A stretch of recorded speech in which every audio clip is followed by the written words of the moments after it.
Bonjour frères et sœurs de l'ensemble des centres pénitentiaires. Nous sommes aujourd'hui le 7e dimanche du temps ordinaire de l'année C et Jésus est au milieu de ses disciples sur la montagne, en train de leur enseigner. Il nous rappelle combien il est difficile d'aimer, combien il est difficile d'aimer à la manière de l'Évangile. Et le commandement de l'Ancienne Alliance qui nous dit « œil pour œil, dent pour dent », tiré de l'Exode 21-24, a été écrit à une époque où la violence était sans précédent et Dieu voulait nous apprendre à limiter la vengeance. Jésus, lui, a voulu aller encore plus loin dans ce commandement de l'amour, avec cette nouvelle morale qui ne se situe plus dans le registre de la réciprocité, mais plutôt dans le registre de la gratuité. Il s'agit d'agir envers les autres comme nous souhaiterions que les autres agissent envers nous. Si nous espérons un peu d'indulgence et de miséricorde de notre part, il nous faut accepter d'en faire une règle sociale, pas seulement à notre profit, mais de le mettre également à profit à l'égard des autres. Si nous voulons vraiment être reconnus comme des enfants du Père miséricordieux, autrement dit bénéficier de la miséricorde de Dieu, alors à notre tour, nous devons entrer dans cette règle de miséricorde par un regard, par une parole d'amour qui pardonne et qui sauve celui qui en a le plus besoin. Notamment en centre pénitentiaire, vous connaissez particulièrement cette situation. Ce qui est illustré magnifiquement par la parabole du bon samaritain tiré de l'évangile de Saint Luc, chapitre 10, versets 25 à 37, où l'évangile de Saint Luc, appelé également l'évangile de la miséricorde, Saint Luc nous exprime comment ce samaritain se fait proche de l'homme en train de perdre sa vie au bord du chemin, ou comme la parabole également du père qui reçoit le fils prodigue, l'évangile de Saint Luc, chapitre 15, versets 11 à 32.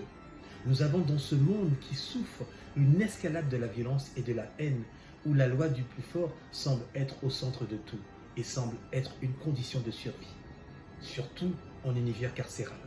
Tous les jours, on nous parle de guerre, d'attentats, de terrorisme. Mais comment aimer ceux qui nous persécutent, ceux qui nous font souffrir? Sommes-nous capables d'être miséricordieux comme le Père? Comment imiter dans le monde actuel Jésus le Christ? Si nous voulons ressembler à Jésus, à notre Père des cieux, il y a une nouvelle étape à franchir, celle de limiter la vengeance. Nous devons nous interdire toute riposte, toute vengeance, toute haine, ce que Jésus a mis en pratique envers ceux qui en voulaient à sa vie. Par la dernière prière que le Christ a donnée, « Père, pardonne-leur, ils ne savent pas ce qu'ils font », tiré de Luc chapitre 23, verset 34. Ce n'est pas une morale que Jésus veut nous enseigner, ni une leçon de savoir-vivre, mais c'est nous apprendre à découvrir qui est Dieu, de nous laisser transfigurer par son amour. Car ce qui est impossible aux hommes est tout à fait possible avec Dieu. Luc 1,37. Oui, nous le pouvons si nous nous laissons transfigurer par l'Esprit Saint. Pour cela, il nous suffit de déconstruire l'image que nous avons de ce Dieu vengeur, de ce Dieu impitoyable. En fait, nous nous faisons des fausses images de Dieu. Et rappelons-nous que le Seigneur est tendresse et pitié, lent à la colère et plein d'amour. Psaume 145, verset 8. Jésus nous dit d'une manière très claire, Dieu fait lever son soleil sur les bons et sur les méchants et tomber sa pluie sur les justes et les injustes. Matthieu chapitre 5, verset 45. Être comme Dieu, c'est accueillir cet amour universel qui est en lui pour le faire rayonner et le redonner, le communiquer autour de nous, à nos frères. Cet évangile nous rejoint dans un monde difficile. Aimer nos ennemis, prier pour ceux qui nous persécutent, voilà ce qui est demandé. Et c'est bien sur ce chemin que Jésus s'est engagé. Dans sa passion, l'épisode au jardin de Gethsémani nous relate cela, au chapitre 22 de l'évangile de Saint Luc. On nous demande en fait d'être des artisans de paix et de réconciliation, comme les disciples de Jésus l'ont fait tout au long des actes des apôtres.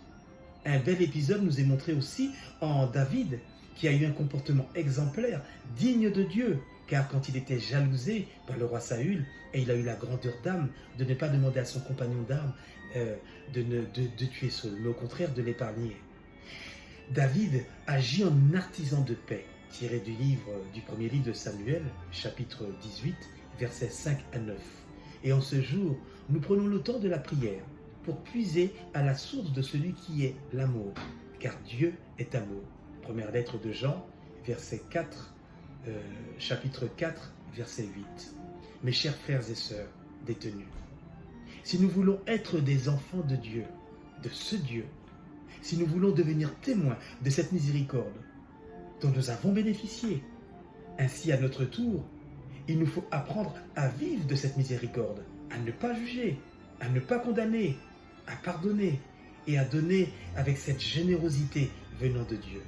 Amen et bon dimanche. C'était Raphaël Monta, ministre institué, et la parole dominicale de la fraternité Lataste Martinique adressée aux personnes détenues.